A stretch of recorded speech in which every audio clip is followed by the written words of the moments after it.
Hello बच्चों, कैसे हो आप सब। आज हम पढ़ने चल रहे हैं क्लास 8th की हिंदी व्याकरण। तो बच्चों, हमारा फर्स्ट चैप्टर है भाषा, बोली, लिपि और व्याकरण।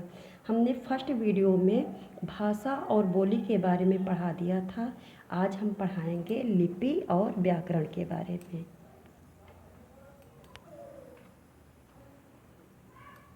लिपि मौखिक भाषा को लिखने के लिए जिन चिन्हों का निर्धारण किया गया है उनके लिखने के ढंग को लिपि कहते हैं।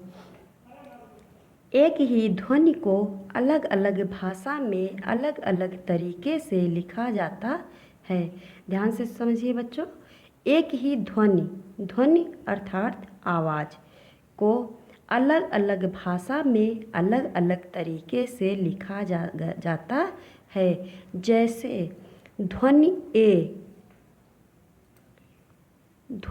ए को अंग्रेजी में ए और हिंदी में ए की तरह लिखा जाता है। लिखने का यह ढंग लिपि द्वारा ही निर्धारित किया गया है या निर्धारित होता है। देखिए बच्चों, ध्वनि ए को अंग्रेजी में ए और हिंदी में ए की तरह लिखा जाता है। लिखने का यह ढंग लिपि कहलाता है। विभिन्न भाषाओं की अलग अलग लिपियां होती हैं। किसी भी भाषा के लिखने की विधि को लिपि कहा जाता है। तो बच्चों, भारतीय भाषाएं और लिपि आज हम जानेंगे कि भारतीय भाषाओं में कौन कौन सी भाषा की कौन कौन सी लिपियां होती हैं। तो देखिए, हिंदी भाषा की लिपि होती है देवनागरी और संस्कृत भाषा की लिपि होती है देवनागरी। मराठी भाषा की भी लिपि होती है देवनागरी। कश्मीरी भाषा की भी लिपि होती है देवनागरी। कोंकणी भाषा की लिपि होती है देवनागरी और पंजाबी भाषा की लिपि होती है गुरुमुखी। जर्मन भाषा की लिपि होती है रोमन। अंग्रेजी भाषा की लिपि होती है रोमन। फ्रेंच भाषा की लिपि होती है रोमन। तो बच्चों, ये सब ध्यान देना है कि 3 भाषाओं की लिपि होती है जर्मन, अंग्रेजी, फ्रेंच की तीनों भाषाओं की लिपि होती है रोमन। और अरबी भाषा की लिपि होती है फारसी। फारसी भाषा की लिपि होती है फारसी। उर्दू भाषा की लिपि होती है फारसी। तो आप लोग देखिए, सीधा सीधा दिया गया है। अरबी, फारसी, उर्दू, ये तीनों भाषाओं की लिपि फारसी होती है और हिंदी, संस्कृत, मराठी, कश्मीरी, कोंकणी, ये 5 भाषाओं की लिपि देवनागरी होती है और पंजाबी भाषा की लिपि गुरुमुखी होती है। तो आपको कायदे से पढ़ना है और समझना है। अब हम व्याकरण के बारे में पढ़ेंगे और अच्छे से समझेंगे व्याकरण। तो सबसे पहले हम व्याकरण का क्या अर्थ होता है, व्याकरण किसे कहते हैं, व्याकरण की परिभाषा क्या होती है, हम उसको पढ़ेंगे और समझेंगे। तो बच्चों, व्याकरण की परिभाषा हम पढ़ेंगे, समझेंगे। वह विद्या अर्थात कला से होता है। वह विद्या जिसके माध्यम से किसी भाषा को शुद्ध रूप में पढ़ते हैं, लिखते हैं, बोलते हैं एवं समझते हैं, उसे व्याकरण कहते हैं। एक बार हम फिर से व्याकरण की परिभाषा बताते हैं आपको, ध्यान से सुनिए और समझिए। वह विद्या जिसके माध्यम से किसी भाषा को शुद्ध रूप में पढ़ते हैं, लिखते हैं, बोलते हैं एवं समझते हैं, उसे व्याकरण कहते हैं। भाषा का विकास एक गतिमान धारा के समान होता है। धारा मिस बच्चों, धारा का अर्थ होता है धरती के समान होता है। उसमें समय समय पर अनेकानेक नए शब्दों और रूपों का समावेश होता है, उसका शुद्ध और मानक रूप बनाए रखने में व्याकरण हमारी सबसे ज़्यादा मदद करता है। जैसे हम काम कर रहा हूँ। तो बच्चों, ये वाक्य हमारा शुद्ध है या अशुद्ध है? तो ये वाक्य हमारा अशुद्ध है। और जो है, देखिए फिर से इसको देखिए, हमारा वाक्य क्या है? हम काम कर रहा हूँ। तो ये वाक्य हमारा अशुद्ध है। नेक्स्ट है पानी खाकर जाओ आओ, पानी खाकर आओ। ये भी वाक्य हमारा अशुद्ध है। नेक्स्ट है तोता उड़ गई। क्या है? तोता उड़ गई। तो ये भी वाक्य हमारा अशुद्ध है। नेक्स्ट है लड़की सो गया। लड़की स्त्रीलिंग होता है बच्चों, और क्रिया लगी है पुल्लिंग की, सो गया। तो ये भी वाक्य हमारा अशुद्ध है।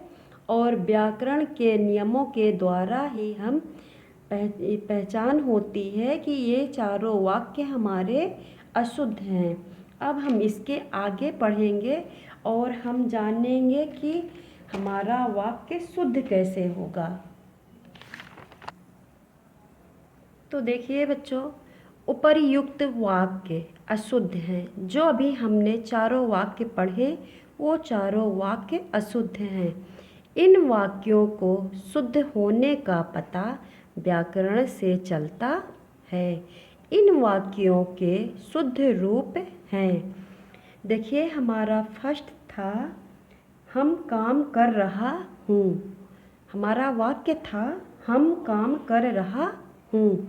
और तो वो वाक्य हमारे अशुद्ध थे। हमारा शुद्ध वाक्य है हम काम कर रहे हैं। तो ये वाक्य बच्चों हमारा शुद्ध है। नेक्स्ट था पानी खाकर आओ। अशुद्ध वाक्य था पानी खाकर आओ। और इसका शुद्ध वाक्य होगा पानी पीकर जाओ। नेक्स्ट था तोता उड़ गई। तो शुद्ध वाक्य हमारा होगा तोता उड़ गया। और फोर्थ है, नेक्स्ट पॉइंट है लड़की सो गया। क्या था? लड़की सो गया। तो इसका सही होगा लड़की सो गई। तो बच्चों, हम संक्षेप में व्याकरण की परिभाषा जानेंगे। भाषा के शुद्ध रूप का ज्ञान कराने वाले शास्त्र को व्याकरण कहा जाता है। एक बार फिर से समझ लीजिए, भाषा के शुद्ध रूप का ज्ञान कराने वाले शास्त्र को व्याकरण कहा जाता है। व्याकरण का स्वरूप विस्तृत है। विस्तृत अर्थात बड़ा है। इसके अंतर्गत हम भाषा संबंधी सभी अवयवों, वर्ण, शब्द, वाक्य, मुहावरे, विराम चिन्ह आदि का अध्ययन करते हैं। इस आधार पर व्याकरण को 3 मुख्य विभागों में बांटा गया है। फर्स्ट है वर्ण विचार, सेकंड है शब्द विचार, थर्ड है वाक्य विचार। फिर से एक बार देखेंगे व्याकरण के कितने भागों में बांटा गया है। तो व्याकरण को 3 भागों में बांटा गया है, वर्ण विचार, शब्द विचार, वाक्य विचार। ये देखिए बच्चों यहाँ पे दिया गया है। अब हम पढ़ेंगे वर्ण विचार के बारे में।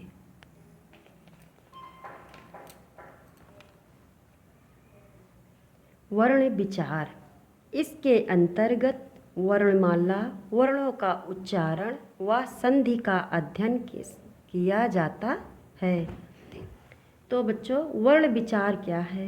वर्ण क्या है? सबसे पहले हम वर्ण के बारे में जानेंगे। तो भाषा की सबसे छोटी मौखिक इकाई ध्वनि होती है। एक बार फिर से हम समझेंगे, भाषा की सबसे छोटी मौखिक इकाई ध्वनि होती है और भाषा की सबसे छोटी लिखित इकाई वर्ण होती है। भाषा की सबसे छोटी लिखित इकाई वर्ण होती है। और वर्णमाला क्या है बच्चों? वर्ण 52 होते हैं। वर्ण कितने होते हैं? तो वर्ण 52 होते हैं। अब हम पढ़ेंगे वर्णमाला के बारे में। वर्णों की एक लगी हुई कतार। वर्णों की एक लगी हुई कतार, या हम कह सकते हैं कि वर्णों के एक व्यवस्थित क्रम को वर्णमाला कहते हैं। वर्णों के एक व्यवस्थित क्रम को वर्णमाला कहते हैं।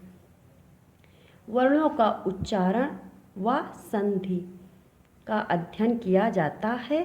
संधि के बारे में बच्चों आगे हम बताएंगे विस्तार से आपको। सेकंड पॉइंट है शब्द विचार। शब्द विचार के अंतर्गत शब्द रचना, शब्द भेद, शब्द भंडार जैसे है पर्यायवाची है, विलोम है, मुहावरे हैं, लोकोक्तियाँ हैं, इन सब का अध्ययन किया जाता है। थर्ड पॉइंट है वाक्य विचार। इसके अंतर्गत पद, वाक्य के स्वरूप, संरचना, भेद तथा विराम चिन्ह आदि का अध्ययन किया जाता है।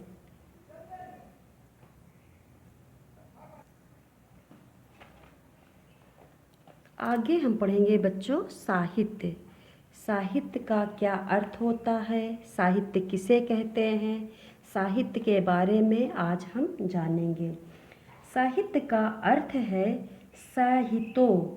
साहितो जमा यत प्रत्यय के योग से बनता है। साहित्य का शाब्दिक अर्थ है साथ होना। एक बार फिर से समझेंगे बच्चों। साहित्य का अर्थ साहितो जमा यत। साहितो जमा यत प्रत्यय के योग से बनता है और साहित्य का शाब्दिक अर्थ होता है साथ होना। किसी भी भाषा के संचित कोश को साहित्य कहा जाता है। साहित्य हमें लिखित रूप में प्राप्त होता है। साहित्य दो प्रकार के होते हैं, गद्य और पद्य। साहित्य कितने प्रकार के होते हैं? तो साहित्य दो प्रकार के होते हैं। कौन कौन से? गद्य और पद्य। अब हम बच्चों गद्य के बारे में पढ़ेंगे और जानेंगे कि गद्य क्या है। इसमें लेखक अपने मनोभावों को व्यवस्थित भाषा यानी वाक्यों द्वारा व्यक्त करता है। कहानी, पत्र, लेख, निबंध, आत्मकथा, उपन्यास आदि गद्य साहित्य के रूप हैं। जैसे एग्जाम्पल देखते हैं गोदान, गीतांजलि, वैशाली की नगर बधू आदि। बच्चों हम गद्य के बारे में और अच्छे से समझेंगे।